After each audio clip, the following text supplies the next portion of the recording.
আসসালামু আলাইকুম viewers, this is Ruman. Welcome to our another video. ১৯ তারিখ ৩ মাস ২০২৫ ভিএফএস গ্লোবাল ভিসা আপডেট। তাহলে চলুন আজকের ভিসা আপডেট জেনে নেওয়া যাক।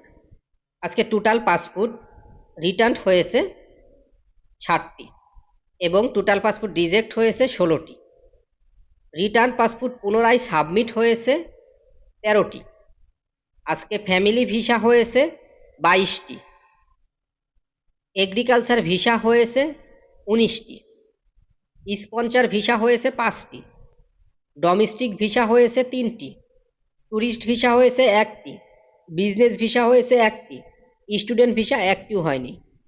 এটা হচ্ছে আজকে total VFS global visa update. তবে আজকে সবার জন্য একটি সুখবর রয়েছে। সুখবরটি হচ্ছে আজকে বিভিন্ন শহর থেকে অনেকের পাসপোর্ট সাবমিট করার জন্য এসএমএস এসেছে এবং আমার পরিচিত একটি আঙ্কেলের এক মালিকের ৩টি পাসপোর্ট সাবমিট করার জন্য এসএমএস এসেছে স্পন্সর ভিসা এবং বারি শহর থেকে। আজকে বারি শহর, রিমিনি শহর, সালেনো শহর, নেপোলি শহর, সিসিলিয়া শহর, পালেরমো শহর, রোম, অনেকগুলা শহর থেকে আজকে অনেকেরই পাসপোর্ট সাবমিট করার জন্য এসএমএস এসেছে। আজকে যে পরিমাণ পাসপোর্ট সাবমিট করার জন্য এসএমএস এসেছে, এইভাবে যদি প্রতিদিনই এসএমএস এসে থাকে তাহলে আলহামদুলিল্লাহ মোটামুটি সবাই একটু সন্তুষ্ট থাকবে বা চিন্তামুক্ত থাকবে। কিন্তু মাসে একবার বা মাসে ২ বার এইভাবে দিলে তো হবে না। যদি এইভাবে ওরা নিয়মিত কাজ চালায় এবং নতুন শহরের কাজগুলা ধরে, তাহলে ঈদের পর মানববন্ধনে যাওয়ার প্রশ্ন আসে না। আর যদি ওরা এইভাবে একদিন ভালোভাবে কাজ করে আর পুরো মাস ভরেই ওরা অবহেলা করে, তাহলে ঈদের পর একটি অ্যাকশনে যাওয়া হবে সবাই মিলে।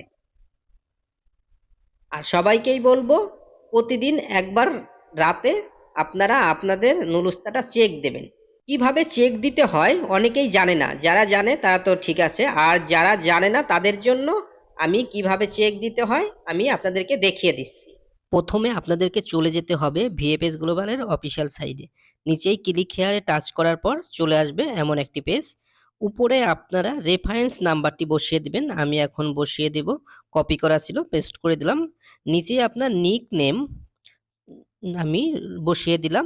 দেওয়ার পর নিচেই যে ওয়ার্ডগুলা লেখা আছে, যেভাবে যে ওয়ার্ড লিখেছে সেইভাবে আপনারা ওয়ার্ডগুলা টাইপ করবেন। আমি যেভাবে টাইপ করলাম, করে সাবমিট করে দেবেন। এখন আমি সাবমিট করে দিচ্ছি। সাবমিট করে দেওয়ার পর চলে আসলো। আজকের মতো এই পর্যন্ত। ভালো থাকবেন। আল্লাহ হাফেজ।